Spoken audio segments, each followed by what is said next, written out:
झारखंड राज्य की कुड़माली, मुंडारी, नागपुरी, खोरठा और हो भाषाओं को संविधान की 8वीं अनुसूची में शामिल करने की मांग लेकर के मैं खड़ा हुआ हूं। माननीय उपसभापति महोदय, 22 फरवरी 2022 को आदरणीय प्रधानमंत्री जी ने मन की बात में कहा था कि जैसे हमारे जीवन को हमारी माँ गढ़ती है, वैसे ही मातृभाषा भी हमारे जीवन को गढ़ती है। आजादी के 75 साल बाद भी कुछ लोग ऐसे मानसिक द्वंद्व में जी रहे हैं जिसके कारण उन्हें अपनी भाषा, अपने पहनावे, अपने खान पान को लेकर एक संकोच होता है, जबकि विश्व में कहीं और ऐसा नहीं है। हमारी मातृभाषा है, हमें उसे गर्व के साथ बोलना चाहिए। माननीय उपसभापति महोदय, मैं आपके माध्यम से सरकार का ध्यान झारखंड राज्य की समृद्ध भाषाई एवं सांस्कृतिक धरोहर की ओर आकर्षित करना चाहता हूं। झारखंड में कुड़माली, खोरठा, मुंडारी, नागपुरी और हो जैसी महत्वपूर्ण भाषाएं बोली जाती हैं, जो न केवल लाखों लोगों की मातृभाषा है, बल्कि उनकी सांस्कृतिक, सामाजिक और ऐतिहासिक पहचान भी है।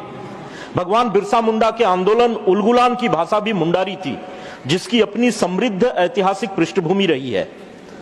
यह भाषा मुंडा समुदाय की पहचान है, जिनका झारखंड के इतिहास और संस्कृति के विकास में महत्वपूर्ण योगदान रहा है।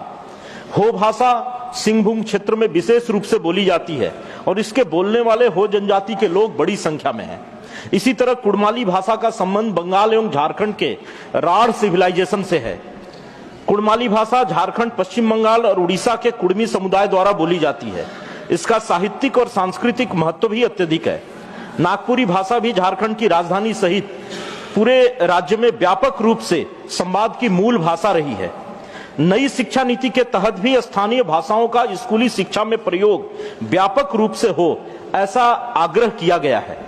इन भाषाओं को संविधान की 8वीं अनुसूची में शामिल न किए जाने से इनका उस स्तर पर प्रयोग नहीं हो पाता है जितना होना चाहिए। इन भाषाओं के संरक्षण, संवर्धन और शिक्षण में कई बाधाएं उत्पन्न होती हैं। कुड़माली, मुंडारी, खोरठा और हो भाषाओं को संविधान की 8वीं अनुसूची में शामिल किया जाए।